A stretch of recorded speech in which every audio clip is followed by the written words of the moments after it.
Bismillahirrahmanirrahim. Assalamualaikum warahmatullahi wabarakatuh. Ibu Nuril, fasilitator yang saya hormati, perkenalkan nama saya Dini Susanti. Dalam praktik coaching hari ini, saya berperan sebagai coach dan Pak Abdurrahman Umar sebagai coach dan Ibu Asri Ulfah Hulansari sebagai pengamat. Berikut percakapan saya bersama Ibu Asri Ulfah Hulansari. Assalamualaikum warahmatullahi wabarakatuh, Ibu Dini. Waalaikumsalam warahmatullahi wabarakatuh, Bu Asri. Bagaimana kabar? Alhamdulillah sehat Bu Asri. Sawalerna Bu Asri oke sehat.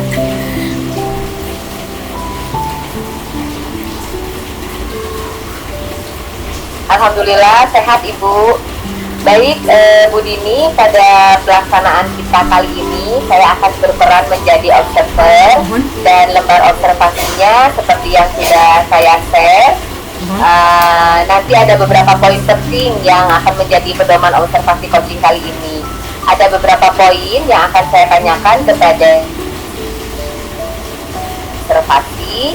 Kemudian kegiatan observasi nanti pada saat Bu Dini melaksanakan coaching, saya akan mengamati dan mencatat hal-hal penting yang berkaitan dengan bagaimana tujuan Bu Dini di proses coaching ini.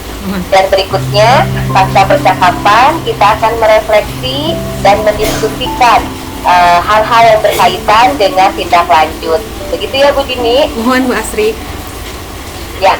Adapun skalanya dari rubrik yang sudah saya siapkan, yaitu mulai dari semoga dari proses coaching ini Ibu dapatkan hasil yang maksimal. Amin. Baik, Ibu Dini, dari kegiatan coaching ini nih, target apa yang ingin Ibu Dini capai? Target yang ingin saya capai, pertama saya ingin menggali informasi persoalan yang coach hadapi, kemudian tujuan akhir yang ingin dicapai dalam kegiatan coaching, prioritas yang ditemukan, strategi dan bagaimana jangka waktunya, serta ukuran keberhasilan, dan yang terpenting memberi semangat pada coaching. Baik, kira-kira kompetensi coaching apa yang ingin dikembangkan oleh Ibu? Insya Allah ada 3 kompetensi yang ingin saya kembangkan. Pertama, saya bisa menghadirkan perhatian penuh atau present. Kedua, saya bisa menjadi pendengar yang baik. Dan ketiga, saya mampu membuat pertanyaan-pertanyaan yang berbobot kepada coaching.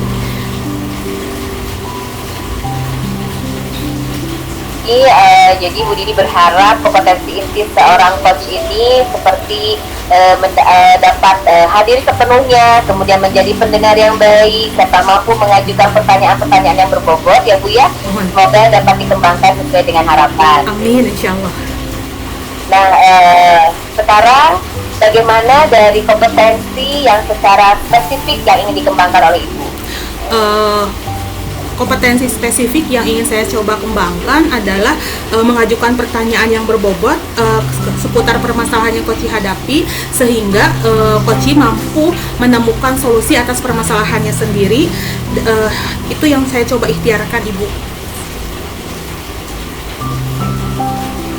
Baik Bu Dini, indikator tujuan yang diinginkan oleh Ibu seperti apa? Nah, indikator yang ingin saya tuju yaitu mampu membuat pertanyaan berbobot, terus saya mampu melakukan coaching sesuai dengan alur percakapan Tirta, serta saya mampu melakukan coaching kepada coach yang sehingga coach tersebut mampu menemukan solusi atas permasalahannya sendiri. Luar biasa Bu Dini, sepertinya Ibu sudah siap ya melaksanakan coaching.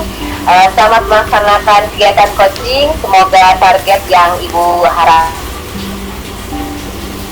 Izin untuk saya tetap di room ini Ibu untuk mengamati selama Bu Dini melakukan coaching. Mangga Bu Asri, mangga. Ya, silakan Ibu Dini. Ya, termohon. Assalamualaikum Pak Umar. Waalaikumsalam Bu Dini. Iya Pak Umar, kemarin saya udah baca WA Pak Umar, katanya Pak Umar ingin ketemu ya untuk sharing. Iya Bu. Bagaimana kabarnya malam ini Pak Umar? Alhamdulillah Bu, sudah sehat Bu. Awalnya kan kemarin saya ini lagi proses Bu, agak rada sedikit ya. Sudah 2 minggu berobat 2 kali ke dokter, sudah mulai membaik. Karena cuaca kali ini Bu memang berbeda dengan sebelumnya. Jadi kondisi badan kita harus benar-benar fit sehingga bisa melaksanakan pembelajaran dengan baik. Oh, insya Allah ya, Pak Umar. Sebelum kita sharing nih, Pak Umar, mungkin kita bisa karena tadi siang kita melakukan aktivitas yang padat, rutinitas yang membuat kita penat di sekolah. Yuk kita coba teknik stop dulu ya, Pak Umar. Oh, siap Ibu. Ya, mangga Pak Umar. Pak Umar mencari posisi duduk yang rileks. Kalau saya sudah di karpet Pak, sudah coba bisa duduk bersila. Pak Umar juga mangga. Kita coba pejamkan mata kita sambil kita coba tarik nafas panjang dari mulut, dari hidung, keluarkan perlahan dari mulut. Kita coba tarik nafas panjang lagi dan kita coba mulai scanning badan kita. Kita rasakan oksigen yang mengalir kepada otak kita, penglihatan kita, sambil kita menarik nafas panjang lagi. Sekarang aliran oksigen masuk ke pendengaran kita, ke detak jantung kita, memompa oksigen luar biasa. Sekarang masuk ke anggota gerak badan kita, tangan, kaki, sampai oksigen itu mengalir sangat baik ke dalam sampai ke telapak kaki kita. Mari kita hadirkan sosok pribadi kita, Pak Umar yang tangguh, seorang guru hebat yang mampu melewati masa-masa sulit dalam melaksanakan amanah mengajar di sekolah. Sambil nafas ditarik panjang dari hidung, keluarkan dari mulut. Jika sudah menghadirkan pribadi sosok yang aku pribadi hebat, mari kita tengadahkan tangan kita sambil kita raba mata kita dan kita ucapkan Bismillahi Allahu Akbar. Mari kita ucapkan. Gimana Pak Umar? Alhamdulillah Bu. Alhamdulillah. Ya, mangga Pak Umar. Kemarin tuh kan Pak Umar telepon saya, katanya ada hal yang ingin disaringkan. Kira-kira apa yang ingin Bapak ceritakan, Pak? Ya, baik Bu ini. Alhamdulillah kita tadi sudah melaksanakan teknik stop ya. Bisa lancar dalam kuliah ini. Yang ingin saya bicarakan begini Bu Dini, akhir-akhir ini saya merasa murid-murid di kelas yang saya ajar kurang antusias dalam menerima pembelajaran dari saya. Nah, selain itu jumlah murid-murid saya yang mengerjakan tugas sedikit di setiap kelasnya. Oh, jadi obrolan kita malam ini Pak Umar ingin sharing terkait dengan murid-murid Pak Umar yang kurang antusias dalam pembelajaran serta mereka kurang dalam pemenuhan kantong tugasnya ya Pak ya? Mohon. Nah, baik Pak Umar. Nah sekarang kalau yang permasalahan yang Pak Umar hadapi dengan merasa murid yang kurang antusias menerima pembelajaran dari Bapak. Nah kalau dipresentasikan nih Pak dalam anak-anak pemenuhan kantong tugas di pelajaran Bapak kan mengampu pelajaran bahasa Indonesia ya Pak? Mohon. Nah kira-kira berapa persentasenya Pak? Nah kalau jika saya melihat keadaan siswa dari kelas, setiap kelas masing-masing, karena saya mengajar 5 kelas, subhanallah. Saya itu persentase pemenuhan tugas saya yaitu sekitar 50%. Jadi, 50%. nah untuk setiap kelasnya. Oh, ya 50% ya. Ya.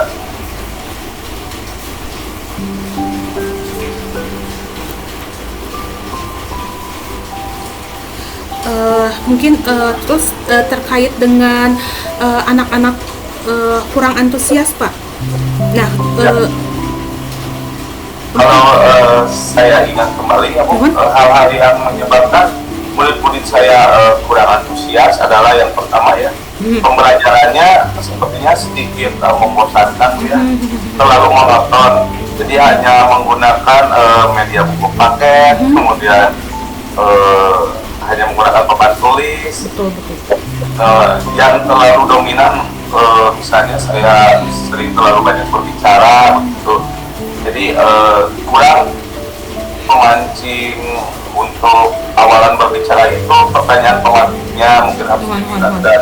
Nah, bercerita di depan-depan murid saya. Yang kedua, saya tidak memberikan kesempatan buat murid saya untuk berpendapat, berperan aktif. Jadi mungkin karena saya terlalu banyak berbicara sehingga pendapat siswa yang mau berpendapat juga agak susah begitu dalam pembelajaran saya.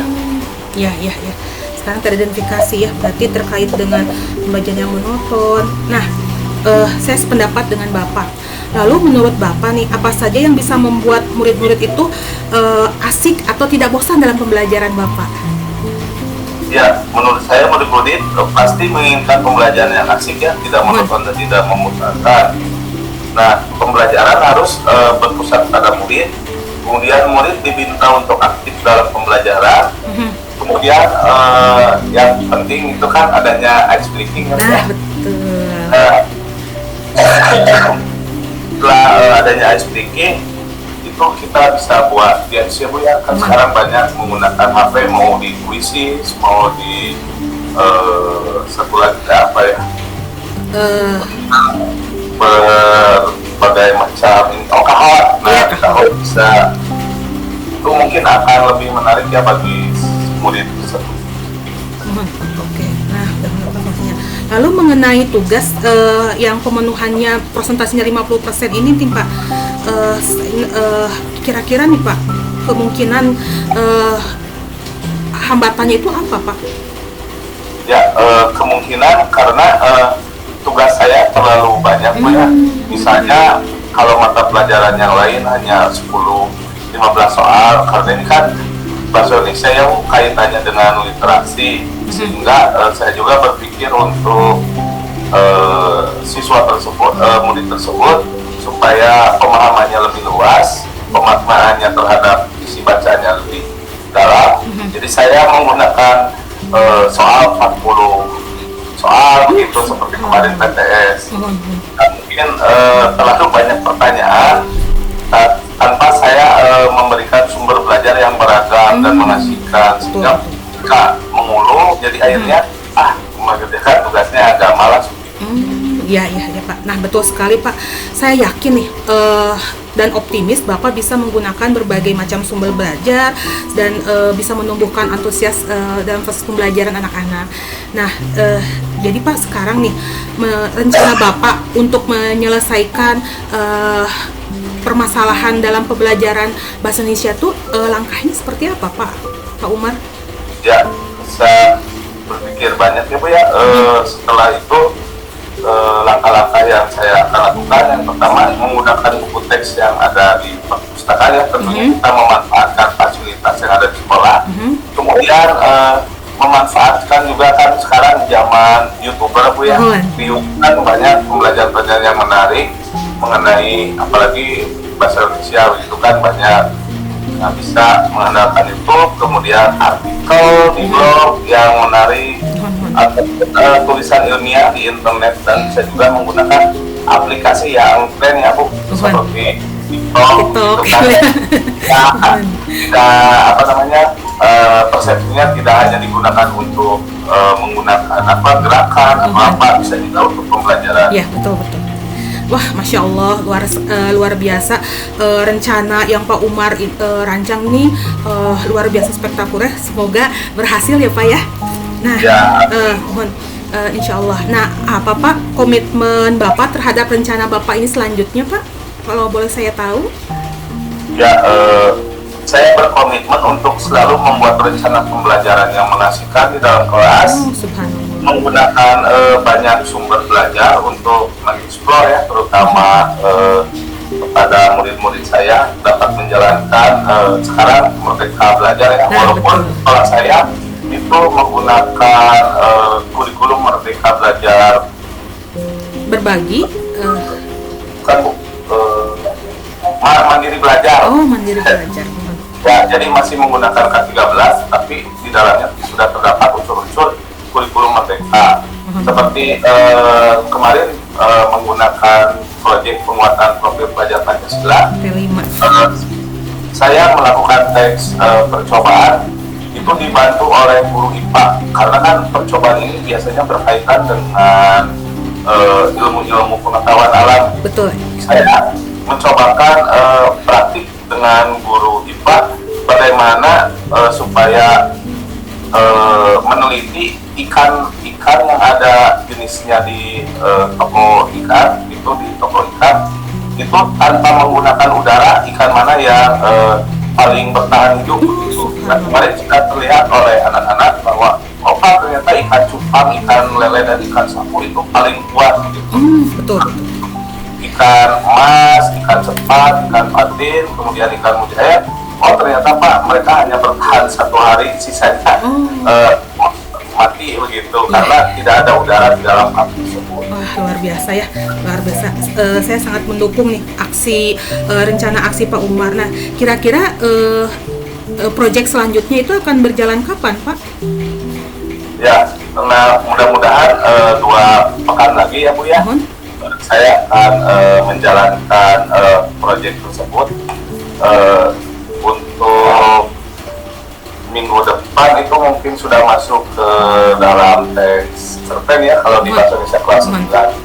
Karena kalau untuk kemarin itu pidato persuasif sudah selesai, kemudian sekarang masuk ke bab yang baru yaitu teks cerpen. Nah, saya akan menggunakan penguatan proyek profil Pancasila dengan karakter-karakter yang ada di dalam tokoh cerpen tersebut, supaya siswa itu bisa mengetahui bahwa karakter yang ada di dalamnya bisa membuat siswa tersebut jadi antusias dalam mengerjakan tugas. Bukan, ini ceritanya alamnya ini apa, jadi tugas-tugas semuanya di setiap kelas itu bisa masuk. Masya Allah, luar biasa. Nah, berarti rencana aksinya 2 pekan tuh tanggal 22 Oktober ya Pak ya? Nah, insya Allah nanti saya ingin terus mengikuti progresnya nih dengan proyek-proyek yang Pak Umar laksanakan. Insya Allah nanti jika ada keluangan waktu di tanggal 29 kita bisa sharing lagi ya Pak Umar ya. Siap Ibu. Ya, terima kasih Pak Umar sudah berbagi sharing hari ini. Semoga dari pertemuan hari ini bisa ada hal yang bermanfaat untuk Pak Umar. Ya, baik, terima kasih Bu Dini juga atas waktunya ya untuk saya bisa sharing terhadap Bu Dini mengenai permasalahan saya, yaitu kurang antusiasme siswa dan juga mereka itu jadi jarang mengerjakan tugas karena tadi ya pembelajaran yang monoton, tidak mengasihkan, membosankan, terlalu banyak berbicara. Nah, itu harus dikurangi dari saya supaya bisa pembelajaran berpusat kepada murid. Jadi murid yang mengungkapkan berbagai macam masalah, kita diskusikan secara bersama dan berkolaborasi antara guru dan murid, sehingga menghasilkan yang tadi ya, proses menuntun bagi murid supaya bisa mengembangkan kompetensinya lebih baik. Masya Allah, saya sepakat dengan komitmen dan rencana aksi Pak Umar. Nanti, insya Allah ya Pak Umar ya, semoga kita selalu menjadi guru yang dirindukan, disayangi oleh murid dan dinantikan ya Pak Umar ya. Saya nunggu ya sharing momen lagi di tanggal 29 Oktober ya Pak. Ya, saya mohon izin untuk menutup Vkomnya Pak Umar ya. Baik Bu. Assalamualaikum warahmatullahi wabarakatuh. Sampai jumpa Ibu. Terima kasih. Masya Allah, luar biasa Ibu Dini untuk kegiatan coachingnya. Sepertinya asik sekali nih percakapannya. Alhamdulillah Bu Asri. Ya, Bu Dini, kalau boleh tahu nih, apa yang sudah dilakukan pada saat melakukan coaching dan apa yang menjadi indikator ketercapaian pengembangan yang diinginkan? Tadi saya saat coaching sudah mencoba mengikhtiarkan hadir sepenuhnya, sudah berusaha menjadi pendengar yang baik serta berikhtiar mengajukan pertanyaan-pertanyaan berbobot kepada coaching. Dan saya mencoba mengikhtiarkan proses coaching itu sesuai dengan alur tirta Bu Asri.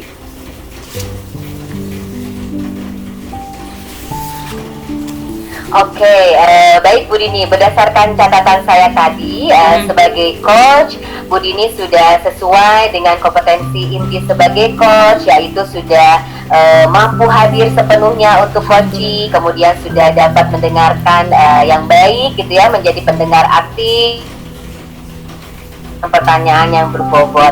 Sebagaimana yang tadi Ibu sampaikan, juga saya sudah menemukan bahwa coach sudah dapat fokus saat menggali permasalahan-permasalahan yang ada pada coaching, kemudian juga bagaimana coaching mencari solusi atau jalan keluar dari permasalahannya itu. Baik Bu Dini, setelah melakukan coaching tadi nih, kompetensi apa yang ingin dikembangkan berdasarkan dilakukan tadi? Kompetensi yang harus saya coba gali dan dikembangkan itu bagaimana saya bisa mampu membuat pertanyaan-pertanyaan berbobot, sehingga dari pertanyaan-pertanyaan berbobot itu coach mampu menemukan solusi atas permasalahannya sendiri, Bu Asri. Masya Allah, luar biasa. Alhamdulillah Bu Dini, kegiatan coaching kita ini telah selesai. Semoga demikian dari saya. Assalamualaikum warahmatullahi wabarakatuh. Waalaikumsalam warahmatullahi wabarakatuh. Hatur nuhun Bu Asri, hatur nuhun Pak Umar.